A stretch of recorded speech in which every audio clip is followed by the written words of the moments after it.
Film yang sebentar lagi akan Anda saksikan ini menjelaskan bagaimana manusia diciptakan dan tahap-tahap apa saja yang dilalui sampai terbentuk wujud manusia.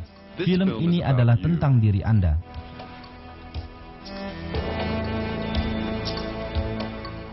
Marilah kita berkelana sejenak dan kembali ke masa lalu. Marilah kita menyelami sebuah kisah yang luar biasa yang penuh keajaiban. Marilah kita lihat seperti apa wujud manusia pada awalnya.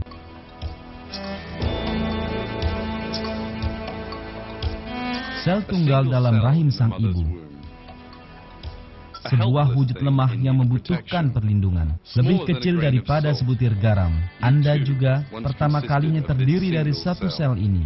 Sebagaimana setiap orang di seluruh dunia ini.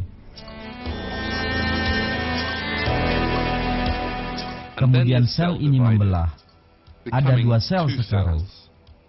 Lalu mereka membelah dan menjadi 4. Kemudian 8, selanjutnya 16. Sel-sel itu terus membelah. Pertama kali segumpal daging muncul. Kemudian gumpalan daging ini menjadi bentuk tertentu. Ia membentuk lengan, kaki, mata. Ia tumbuh 100 miliar kali lebih besar daripada sel awal dan 6 miliar lebih berat.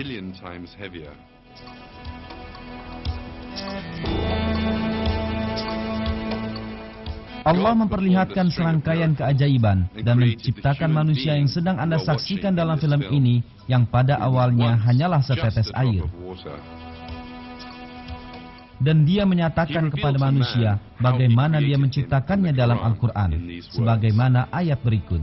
Apakah manusia mengira bahwa mereka akan dibiarkan begitu saja tanpa pertanggungan jawab? Bukankah dia dahulu setetes mani yang ditumpahkan ke dalam rahim? Kemudian mani itu menjadi segumpal darah. Lalu Allah menciptakannya dan menyempurnakannya. Lalu Allah menjadikan daripadanya sepasang lelaki dan perempuan. Bukankah Allah yang berbuat demikian berkuasa pula menghidupkan orang mati?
Orang-orang yang sama sekali disibukkan oleh segala aktivitas hidup mereka sehari-hari tidak mampu merasakan keajaiban terpenting yang terjadi persis di depan mata mereka.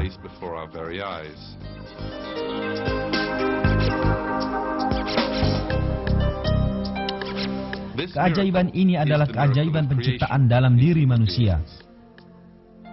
Keajaiban pertama dalam penciptaan ini berawal dari dalam tubuh seorang wanita, dalam organ yang disebut ovarium, dengan proses pematangan sebuah sel telur.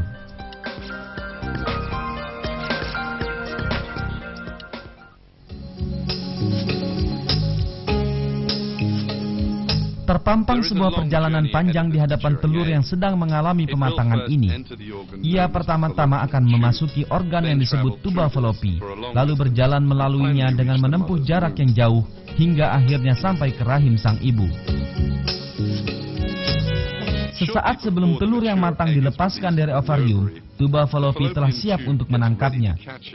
Dengan gerakan-gerakan sensitif, ia mencoba menemukan posisi sel telur ini di bagian paling atas ovarium. Sebagai hasil pencarian ini, tuba Fallopi menemukan telur yang sedang mengalami pematangan tersebut dan menarik sang telur ke arahnya. Dan akhirnya, perjalanan sang telur pun kini telah dimulai.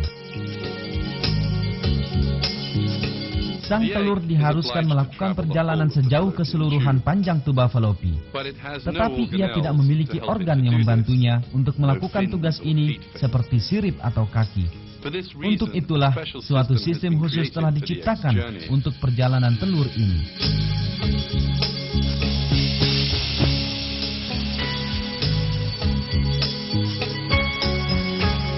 Miliaran sel pada permukaan bagian dalam tuba Fallopi telah ditugasi untuk memastikan bahwa sang telur berhasil mencapai rahim. Sel-sel ini senantiasa menggerak-gerakkan rambut-rambut tipis pada permukaannya yang disebut silia agar bergerak ke arah rahim. Dengan cara demikian, mereka menggiring sel telur ke arah yang benar, persis seperti memindahkan suatu barang berharga dari satu tangan ke tangan selanjutnya. Jika seseorang mengamati dengan seksama, rambut-rambut tipis ini merupakan bagian dari suatu perencanaan yang sangat cerdas dan telah berada di tempat dan dalam bentuk yang sangat tepat sebagaimana mereka seharusnya. Mereka semua secara bersama-sama melakukan sebuah tugas pengangkutan, semuanya menuju ke arah yang sama.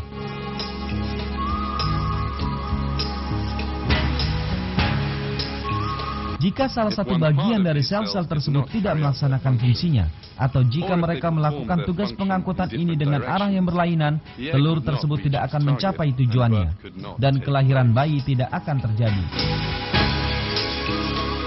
Beruntung ciptaan Allah tidaklah bercacat, dan setiap sel melakukan tugas yang dibebankan padanya tanpa melakukan kesalahan. Dengan demikian, sel telur bergerak tanpa hambatan ke tempat yang secara khusus telah dipersiapkan untuknya, yaitu rahim sang ibu. Tetapi sel telur yang begitu hati-hatinya sedang diangkut ini memiliki masa hidup hanya 24 jam.